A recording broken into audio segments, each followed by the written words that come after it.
श्री स्वामी समर्थ. स्वामी महाराज तुमच्या सर्व चांगल्या इच्छा पूर्ण करो ही स्वामींच्या चरणी प्रार्थना करते आणि आजच्या या नवीन व्हिडिओला सुरुवात करते. आपल्या हिंदू धर्मात शनी अमावस्या ही खूप पवित्र आणि विशेष अमावस्या मानली जाते. शनी अमावस्या दरवर्षी 1 किंवा 2दा येते. शनी अमावस्येच्या दिवशी शनिदेवाची पूजा आणि आराधना केली जाते. या दिवशी शनिदेवाचे मंत्र देखील उच्चारले जातात. ऑगस्ट महिन्यामध्ये उद्या शनिवार आहे आणि या दिवशी 23 ऑगस्ट या दिवशी शनी अमावस्येचा योग जो आहे तर तो जुळून आलेला आहे. या दिवशी शनी दोष, साडेसाती, दह्यासारख्या समस्यांपासून मुक्ती मिळवण्यासाठी हा दिवस अतिशय शुभ आणि प्रभावी असा मानला जातो. तर उद्या आपल्याला एक अतिशय प्रभावी असा उपाय करायचा आहे. उंबरट्यावरती आपल्याला ही एक वस्तू ठेवायची आहे. यामुळे काय होईल तर आपल्या घराची, पतीची, मुलांची खूप प्रगती होईल. करोडपती होण्याची आपली इच्छा पूर्ण होईल. 7 पिढ्यांचं दारिद्र्य संपेल. असा हा प्रभावी उपाय आपल्याला करायचा आहे. आता हा उपाय कसा करायचा, कोणत्या वेळेमध्ये करायचा याबद्दलची संपूर्ण माहिती आज या व्हिडिओमध्ये मी तुमच्यासोबत शेअर करणार आहे. त्यामुळे तुम्ही हा व्हिडिओ स्किप न करता शेवटपर्यंत नक्की पहा. चॅनलवरती नवीन असाल तर सबस्क्राईब करा आणि असेच माहितीपूर्ण नवनवीन व्हिडिओ पाहण्यासाठी बेल आयकॉनलाही प्रेस करा. म्हणजे जेव्हा कधी मी नवीन व्हिडिओ अपलोड करेल त्याचं नोटिफिकेशन सर्वात अगोदर तुम्हाला भेटेल आणि तुम्ही एक पण व्हिडिओ मिस करणार नाही. त्याचबरोबर कमेंटमध्ये ओम शन शनेश्वराय नमः लिहायला अजिबात विसरू नका. सध्या श्रावण महिना सुरू आहे आणि उद्या श्रावण महिन्याची समाप्ती होणार आहे.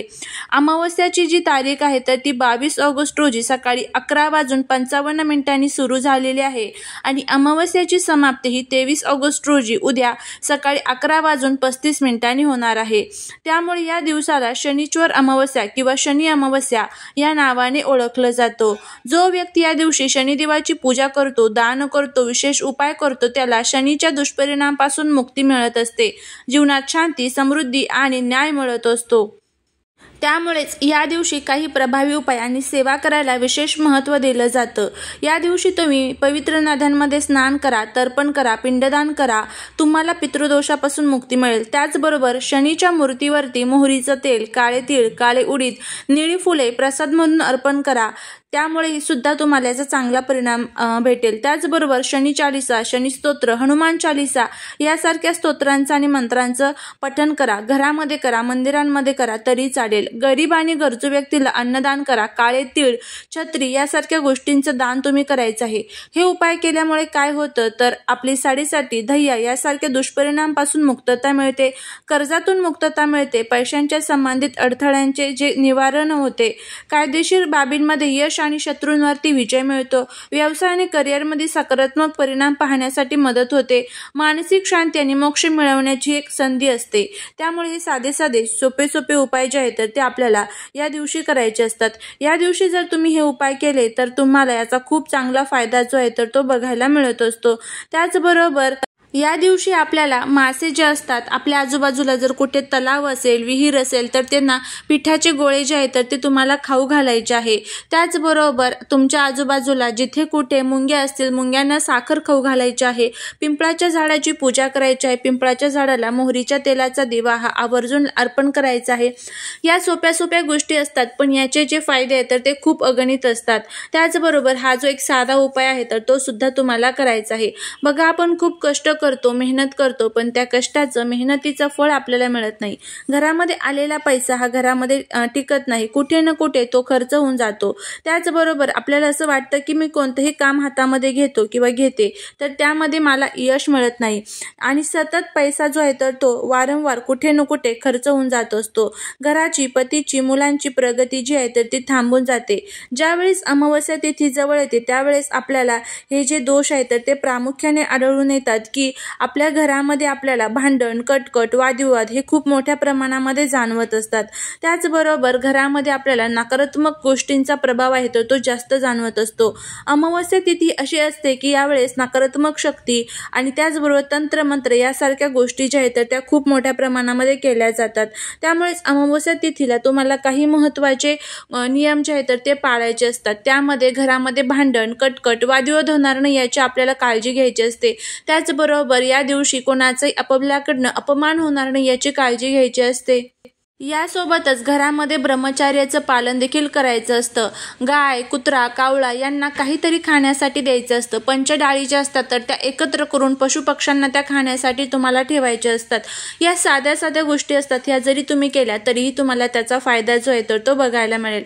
तर आता उद्या तुम्हाला उंबरठ्यावरती हा उपाय जो आहे तर तो कशासाठी करायचा आहे? आपल्या घरामध्ये ज्या काही चांगल्या वाईट गोष्टी किंवा चांगल्या वाईट ऊर्जा ज्या असतात तर त्या कुठून येतात? उंबरठ्यावरनं। आपल्या घराचा केंद्रबिंदू हा आपल्या घराचा उंबरठा असतो। आपल्या घराचा उंबरठा स्वच्छ सुशोभित असला तर देवी लक्ष्मी सदैव आपल्या घरामध्ये प्रवेश करत असते आणि घरामध्ये कधीच कोणत्याच गोष्टींची अडचण येत नाही। त्यामुळेच ह्या ज्या काही पवित्र तिथी असतात या पवित्र तिथींवरती देवी लक्ष्मीला प्रसन्न करण्यासाठी उंबरठ्यावरती जर आपण काही उपाय केले तर त्याचे खूप चांगले फायदे जे आहेत तर ते आपल्याला बघायला मिळत असतात। तर हा जो उपाय आहे तर तो उद्या सकाळीच तुम्हाला करायचा आहे। सकाळी किती वाजता तुम्हाला करायचा आहे? तर बघा, सकाळी 11:30 पर्यंत अमावस्या असणार आहे, तर 11:30 पर्यंत तुम्हाला हा उपाय जो आहे तर तो करायचा आहे, अमावस्या संपण्याच्या अगोदर। त्याचबरोबर पितरांसाठी तुम्हाला उद्या दिवा लावायचा आहे। दिवा हा तुम्ही उद्या सकाळी 11:30 पर्यंत जो आहे तर तो तुमच्या घरातील दक्षिण दिशेला तोंड करून लावायचा आहे। उद्या जमत नसेल तर आज लावा, कारण आज देखील अमावस्या आहे। आज रात्री कधीही तुम्ही हा दिवा जो आहे तर तो लावू शकता। पितरांची सेवा करणं खूप महत्त्वाचं आहे। जर तुम्हाला पितृदोष असेल तर तुम्ही कितीही उपाय करा, सेवा करा, त्याचं फळ मिळत नाही। अमावस्या तिथी ही संपूर्णपणे आपल्या पितरांच्या अधिपत्याखाली येत असते, त्यामुळे पितरांसाठी दानधर्म करणं खूप गरजेचं आहे। दिवा लावणं सुद्धा खूप गरजेचं आहे। या गोष्टी तुम्ही उद्या आवर्जून करा। त्याचबरोबर हा उपाय सुद्धा करण्याचा प्रयत्न करा। यासाठी तुम्हाला उद्या काय करायचं आहे तर सकाळी लवकर उठायचं आहे।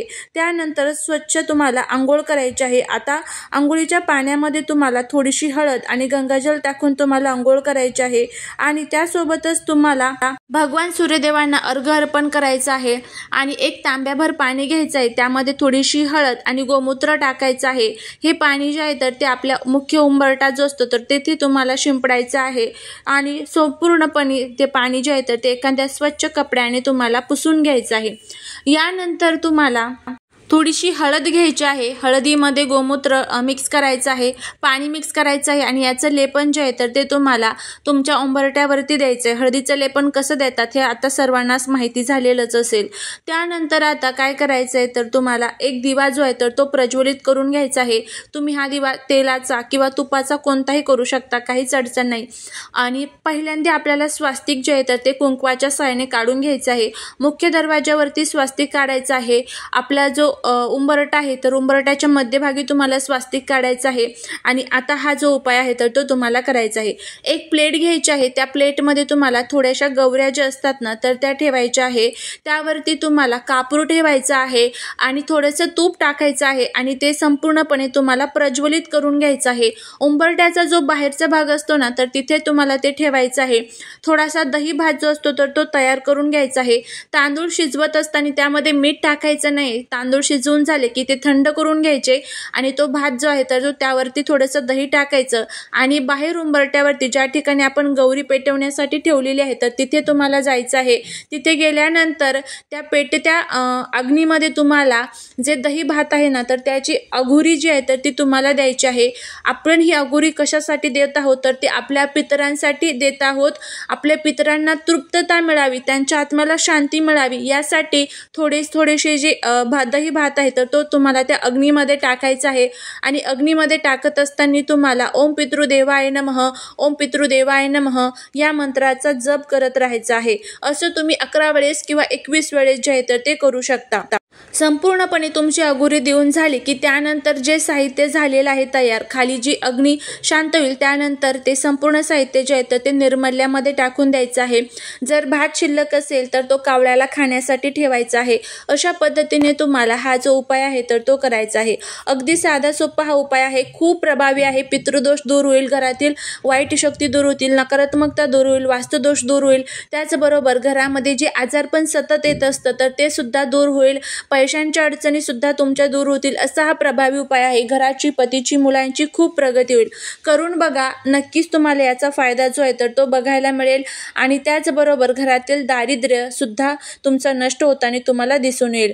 आता त्याचबरोबर मुलांसाठी सुद्धा एक उपाय करायचा आहे. तर काय करायचं आहे, मुलांसाठी तुम्हाला थोडीशी पिवळी मोहरी घ्यायची आहे आणि ही पिवळी मोहरी मुलांच्या डोक्यावरनं तुम्हाला 7 वेळेस उतरवायची आहे आणि ती तुम्हाला फेकून द्यायची आहे. यामुळे मुलांचा हट्टीपणा, चिडचिडपणा कमी होतो. त्याचबरोबर आजारपण जर असेल तर ते सुद्धा कमी होण्यासाठी मदत होते. तर हे सर्व उपाय तुम्ही करून बघा, याचा खूप चांगला फायदा जो आहे तर तो तुम्हाला बघायला मिळेल. झालेली सेवा ही महाराजांच्या चरणी रुजू करते. जर तुम्हाला हा व्हिडिओ आवडला असेल तर लाईक, शेअर आणि सबस्क्राईब करायला विसरू नका. श्री स्वामी समर्थ.